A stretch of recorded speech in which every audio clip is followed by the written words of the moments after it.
I walked into the courtroom that morning with nothing but a folder under my arm. No theatrics, no new lawyer, no makeup to cover the cracks. My wife, Madison, came in like it was opening night on Broadway. Full face of makeup, designer dress, and a brand new attorney who looked like he'd rehearsed his swagger in the mirror. She carried a stack of papers so thick the judge had to squint to see if it was even part of the case. On top, in bold, were the words, emotional damages. I sat down without looking at her. 13 years of marriage, and she was demanding everything. My company, the Rolex my father left me before he passed, even the damn dog. I kept my face calm, but inside something locked into place. This wasn't just a divorce. This was a heist. Her lawyer stood and painted a picture of me as some cold-hearted tyrant. According to them, I had left her emotionally shattered, financially desperate, and mentally destroyed. Every sentence was exaggerated, every claim stretched thinner than tissue paper. The judge listened, skeptical, but not stopping them. Madison leaned back in her chair like she was already victorious. Then she dropped her bomb. A USB drive. Her lawyer called it a secret video, proof of my cruelty, evidence that would bury me. I could see the judge lean forward for the first time, intrigued. Madison's hands shook just enough to look like nerves, but not enough to seem staged. She thought she had me cornered. But here's the thing. She forgot one critical detail. I'm the one who set up the security cameras in our house. I know exactly what they capture, and I know exactly what they don't. If she had doctored footage, then she'd walked straight into a trap she couldn't see. As the bailiff moved to play the video, I didn't interrupt. I didn't lean forward. I just folded my hands and watched. The screen lit up with shaky footage, angled wrong, clearly edited. It showed me in our kitchen, slamming a glass on the counter, my voice raised, but the sound cut in and out like a bad movie dub. To anyone who didn't know better, it looked incriminating. Madison's lawyer smiled like he'd just checkmated me. The judge frowned, pressing his glasses higher on his nose. "This is serious evidence," he said carefully. "Do you dispute this, Mr. Hayes?" I let the silence hang for 3 long seconds. That's when I finally spoke, my voice steady, even. "Your Honor," I said, sliding my folder onto the desk. My turn. What Madison didn't know was that every camera in that house fed into encrypted cloud storage. And what she didn't realize was that I'd been preparing for this moment long before she ever filed for divorce. The video flickered on the screen, but I didn't flinch. I knew the angles of my own house better than anyone. The cut edges, the warped audio, the sudden jump in timestamps. It was sloppy work. Madison thought she had staged a masterpiece, but all I saw was desperation. And desperation makes people careless. While her lawyer droned on about how this proved my unfit character, I drifted back to the quiet weeks leading up to that day. Long before she filed for divorce, before she emptied accounts and packed her lies into legal briefs, I had already sensed the shift. Her late nights, working, her new circle of friends I'd never met, the way she stopped asking about my day and started asking about my will. She wasn't subtle, and I wasn't blind. I started preparing like I was planning a mission. Documents, financial records, contracts, everything went into encrypted folders labeled with dates. I visited the bank twice a week, not to withdraw, but to build a paper trail of my own. Birth certificates, property deeds, shareholder agreements. I copied them, notarized them, and kept them locked in a secure unit only I had access to. If she wanted war, I was going to make sure the battlefield was mine. But the real weapon wasn't on paper. It was in the walls of our home. When I upgraded our security system last year, Madison thought it was paranoia. In reality, it was foresight. Every camera uploaded directly to cloud servers with triple redundancy. Files she couldn't touch, no matter how many passwords she changed. She thought she was smart, but she never knew where the Real archives lived. The night before the hearing, I reviewed everything again. Her supposed secret video hadn't come from the actual cameras. It came from her phone, staged and stitched together to look like surveillance footage. I could see the way the light hit wrong, the way my voice didn't sync. And I smiled, not because it hurt me, but because it confirmed what I'd been waiting for. She'd crossed the line into fraud. Now, in court, her lawyer finished with a flourish, insisting that this video proved I was a danger, that my wife deserved not just half, but everything. The judge sat back, quiet, skeptical but thoughtful. It was the kind of silence that could lean either way. I looked down at my folder, the one I'd carried in without show. Inside were copies of bank statements, her forged signatures on refinance applications, and, most importantly, the original unedited footage from the actual cameras. It showed a very different story. I didn't speak yet. Timing was everything. A soldier doesn't fire the first shot without knowing the terrain. I waited, calm, silent, while Madison sat there with her lipstick smile, believing the trap was mine. But in reality, she'd already walked into hers. And when it was time, I would only need one sentence. The judge asked if I wanted to respond. I lifted my folder, not in a rush, not with anger, but with the kind of patience that makes people uneasy. My lawyer leaned toward me, whispering that we should object, but I shook my head. Not yet.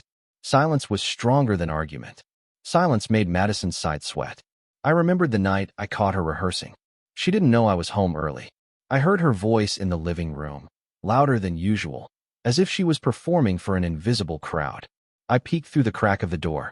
She was recording herself on her phone, pretending I was shouting at her. She'd play a clip, stop, re-record, like an actress trying to nail the perfect tragic scene.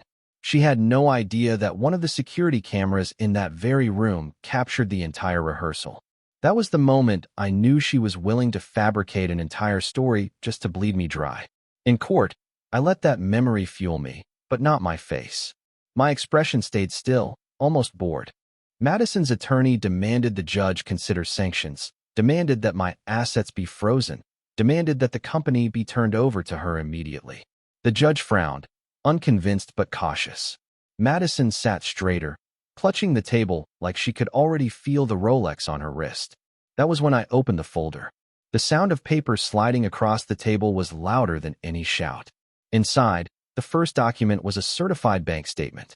It showed a transfer of nearly $50,000 out of our joint account into an account under Madison's maiden name, made 2 days after she hired her lawyer. I laid it down in front of me, not offering it yet, just letting the weight of it sit there. The next was the refinance document. My signature, except it wasn't mine. The middle initial was wrong, the stroke order sloppy. Next to it was the forensic handwriting analysis I'd commissioned quietly 2 months earlier. Madison had forged it, pulling $30,000 against the house without my consent. I placed it on top of the bank statement, stacking the proof like ammunition waiting to be fired. And then came the crown jewel, the raw security footage. Clear audio, correct timestamps, no jump cuts. Madison, standing in our living room, practicing her performance, pausing to check her phone, adjusting her tears in the mirror before pressing record again. I didn't show it yet. I simply kept my hand resting on the envelope, my thumb tapping it once, a signal to myself that the game was already won. The judge cleared his throat, asking again if I wished to respond. I looked up, met Madison's eyes, and let her see it. The calm, the absolute certainty. She blinked, her confident mask cracking just slightly. She knew I had something. She just didn't know how devastating it was. I leaned forward, voice low, steady, controlled. "Your Honor," I said. "If you'll allow me, I can clarify everything." The room shifted. Her lawyer stopped smiling. Madison stopped breathing. And I knew this was only the beginning. The judge gave me a nod, granting permission to present. I rose slowly, carrying the folder with me, and walked to the clerk's desk. My shoes echoed across the quiet courtroom, each step measured, deliberate. I placed the stack of documents down without a word. The clerk distributed them to the judge and opposing counsel. The first page was the bank transfer. I didn't need to explain. The numbers spoke louder than any accusation could. The judge's eyebrows rose as he traced the date and account details.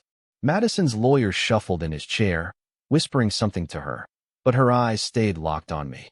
The second page followed, the refinance document with her forged signature. Next to it, the handwriting analysis. The judge took his time, comparing the loops of the letters, the slant of the strokes.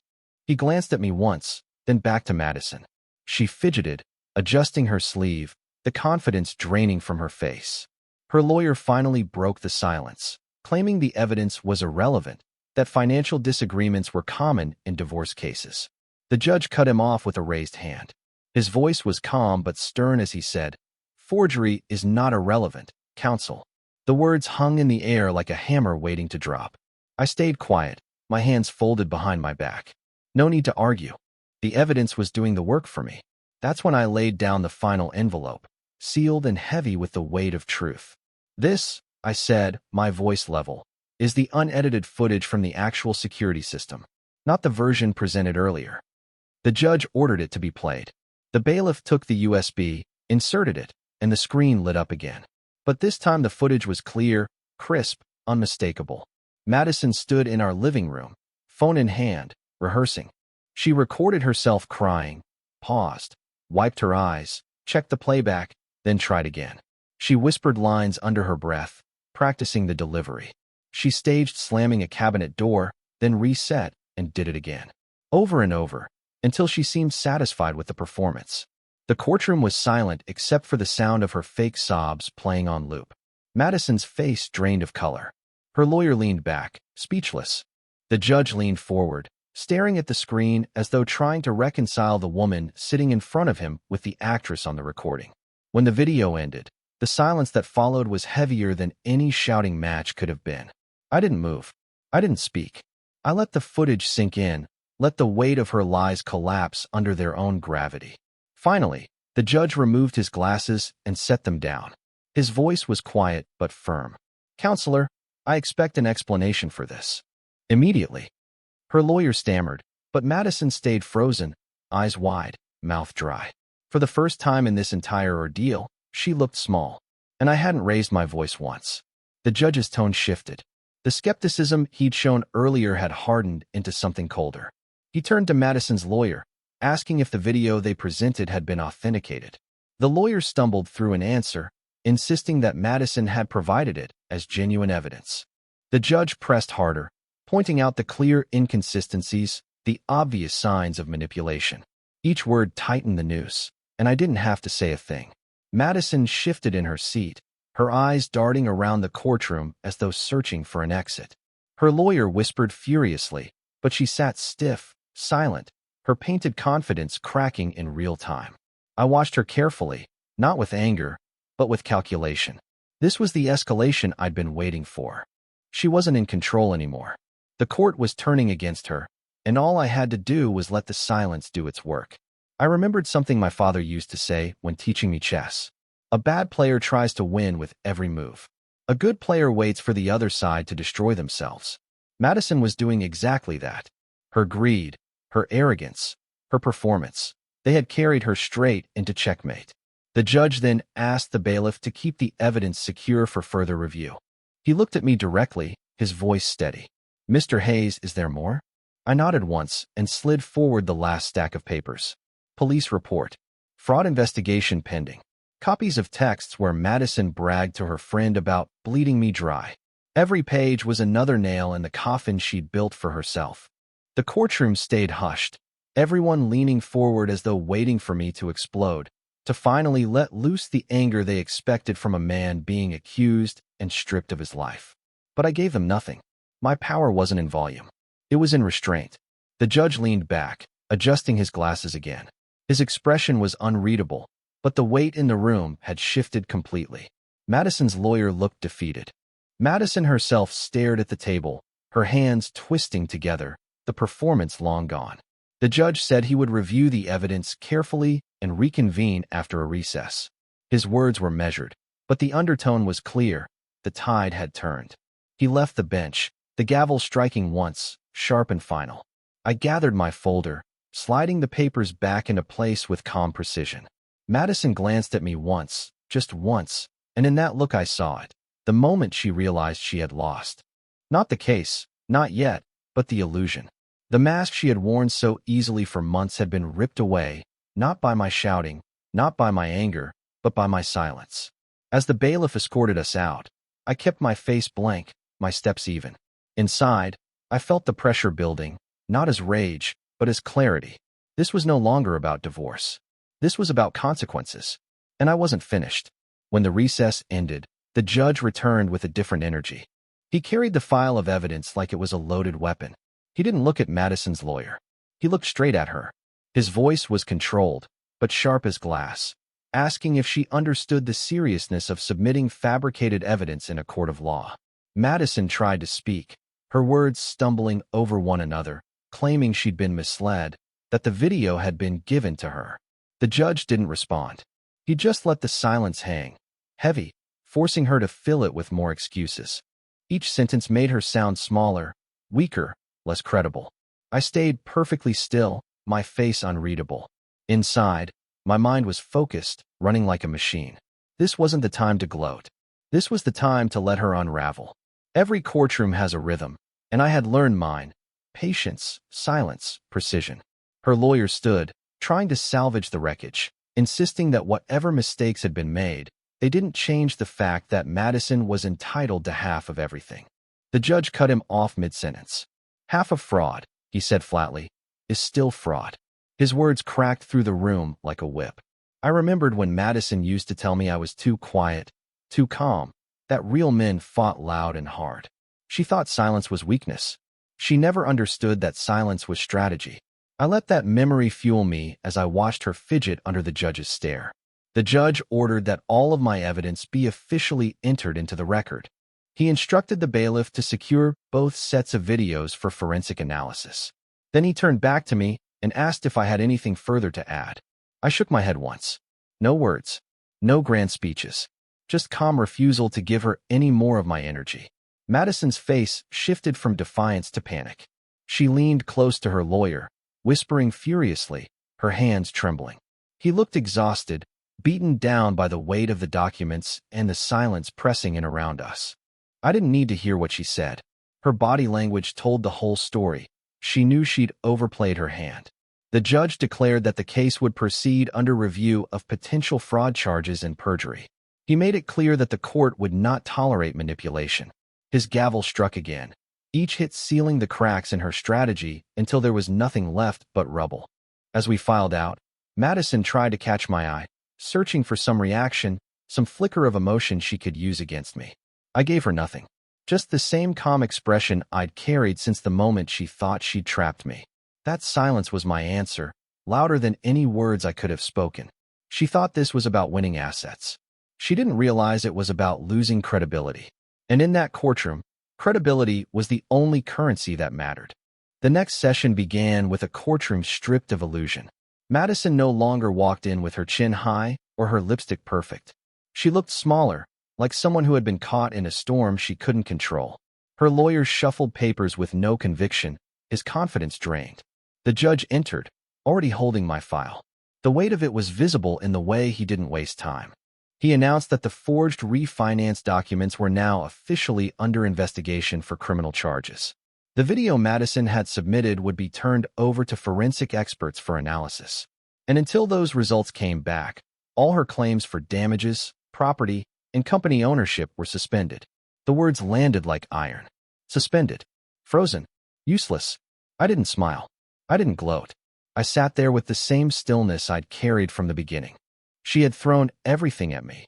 False tears, staged evidence, a list of demands longer than our marriage, and I had answered with quiet precision.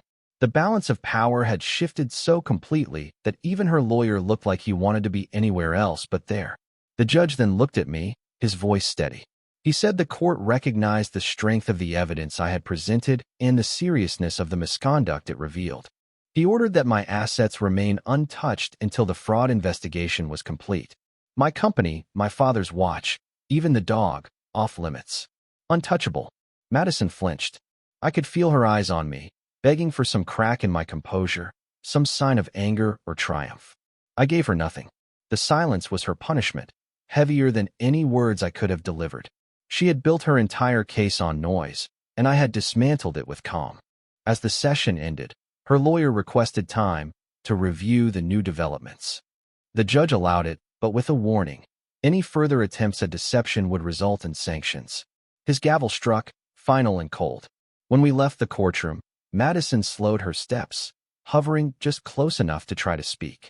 Her lips parted like she wanted to apologize, or maybe accuse me again. I didn't look at her. I kept walking, steady, precise. My silence told her everything. This wasn't a negotiation. This was an ending. Back at home that night, I laid the folder on my desk. Every page, every document, every recording had done its work. I didn't feel victory, not exactly. What I felt was closure. The quiet kind, the kind that doesn't need applause or recognition. She had tried to strip me of everything. and instead she had stripped herself of credibility. The court wasn't finished. There would be hearings, investigations, formal rulings. But in the ways that mattered most, it was already over.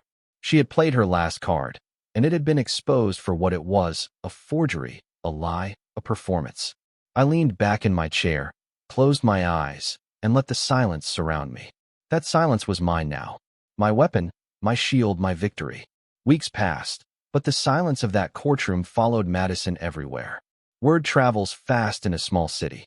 Clients, neighbors, even her closest friends began to distance themselves. I didn't spread the story. I didn't need to. The court filings spoke for themselves, and the people who once whispered sympathy for her now whispered something else: doubt. The forensic report came back. The video she had submitted wasn't just staged. It was manipulated with editing software, spliced together from rehearsals and fragments of unrelated recordings. The experts noted it was intentionally designed to mislead the court. The judge didn't even raise his voice when he delivered the news. He simply called it what it was: fraud. Madison's lawyer requested to withdraw from the case, citing irreconcilable differences with his client. It was a polite way of saying he didn't want his career attached to her collapse. She showed up to the next hearing without him, her makeup gone, her hands trembling as she tried to argue on her own behalf.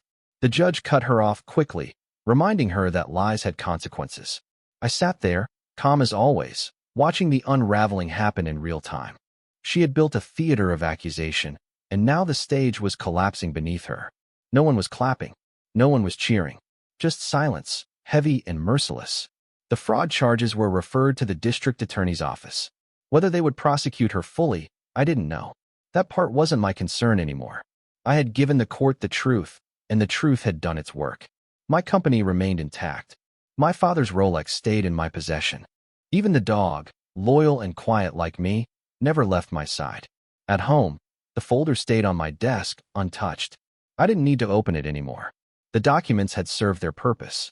But sometimes, late at night, I would glance at it and feel the weight of everything that had happened. Not sadness, not anger, just a steady reminder of what silence can build and what lies can destroy. Madison sent messages at first. Long paragraphs about how she hadn't meant for things to go this far, how she only wanted what was fair, how she was scared of losing everything. I didn't reply.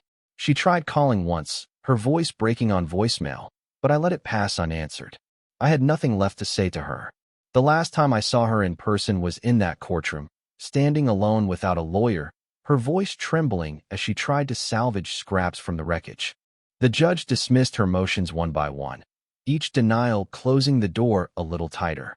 She looked at me as if waiting for me to reach out, to say something, anything. But I sat still, silent, letting the moment be her answer. The storm had passed. What remained was quiet. And in that quiet, she finally understood. I never needed to fight her with noise. I only needed to let her destroy herself. In the months that followed, the case shifted from drama to paperwork. Court filings, financial reconciliations, hearings that felt more like procedure than battle. For most people, that monotony would feel suffocating. For me, it was confirmation. The firestorm had burned itself out, and all that remained were the ashes of her lies. The district attorney moved slowly, as prosecutors do, but the intent was clear. The forged documents, the doctored video, the false claims, they weren't just marital disputes. They were crimes. Whether or not she saw the inside of a jail cell wasn't my decision. My part was finished. I had laid out the evidence, and the system was handling the rest.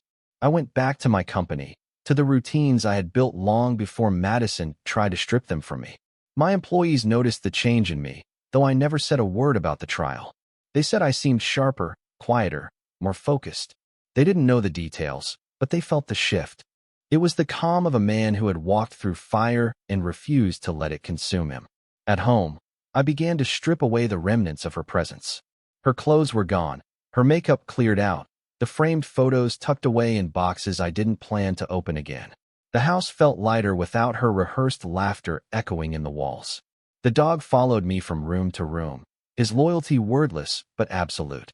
In many ways, he was the only family I trusted without hesitation. I thought often about my father's Rolex, the one she had demanded like it was just another trinket to pawn off. I wore it now, not for style, but as a reminder. Time had exposed her. Time had proven that silence could be sharper than any accusation. Each tick of the second hand was a quiet victory, steady and unrelenting. Madison disappeared from my daily life, though I heard rumors. She had moved into a small apartment across town, far from the country clubs and charity circles she once adored. Friends avoided her. Employers hesitated to touch her. The reputation she had guarded so carefully had shattered with the press of a play button in court. I didn't rejoice in it. I didn't need to. I simply acknowledged it as the consequence of her choices. One evening, I found myself sitting on the back porch with a glass of bourbon, watching the sun sink low. I thought about how easily everything could have gone differently. If I had reacted with anger instead of strategy, if I had tried to outshout her lies instead of letting the evidence speak, maybe she would have succeeded. Noise feeds chaos. Silence feeds clarity. And clarity had saved me. The quiet wasn't emptiness. It was order. It was proof that I didn't need to fight on her terms. I had rewritten the rules. And in doing so, I had won without ever raising my voice. The final hearing came on a gray morning, the kind where the clouds hang low and the air feels heavier than it should. I walked into the courthouse the same way I had on the first day, calm, measured, carrying only the folder that had dismantled her entire performance. Madison was already seated. No lawyer this time. No stack of papers. No carefully rehearsed act. Just her, alone, staring down at the table as if it might open up and swallow her whole. The judge reviewed the case summary, his tone steady and formal. He listed the findings: fraudulent refinancing attempts, forged signatures, submission of doctored evidence. He noted that while the criminal investigation was outside the scope of family court, the actions taken here had consequences. Her claims were dismissed in full, her motions denied, her credibility destroyed. He turned to me, stating clearly that my assets, my business, and my inheritance were protected. My obligations extended only to a straightforward, legal divorce. Clean. Final. No lingering entanglements. No victories for her to claim. Madison finally raised her eyes, searching for something in my face. Maybe anger, maybe relief, maybe even pity. But I gave her the same thing I had given her since the beginning: silence. My stillness was the last thing she would ever get from me. When the gavel struck, it wasn't just the sound of a case closing. It was the sound of a door slamming shut. 13 years, reduced to a stack of papers, and a lesson written in silence. Outside the courthouse, I didn't stop to watch her leave. I didn't need to. She had already faded into the background of a life I no longer lived. The air felt different, lighter. The kind of quiet that doesn't weigh on you, but frees you. Back at home, I placed the folder back on my desk. For a long moment, I stared at it, the neat stack of documents that had carried me through the storm. Then I locked it away. Not because I needed it anymore, but because it was a reminder. A reminder of what happens when patience replaces rage, when silence replaces noise. That night, I took the dog for a walk through the neighborhood. The streets were calm, the lights glowing in quiet houses. No drama, no voices raised, no masks of false perfection. Just ordinary life carrying on. And for the first time in months, I felt something close to peace. I thought back to the first moment in court, when Madison presented her fabricated video with all the confidence in the world. She had believed noise would win. She had believed performance could replace truth. But truth doesn't need to shout. It waits. It watches. And when the time comes, it speaks once. Calm, steady, undeniable. Some men fight back with fire. Some fight back with fury. I fought back with silence. And in the end, silence was enough. Support the channel by liking, commenting, and subscribing. I promise even more interesting stories.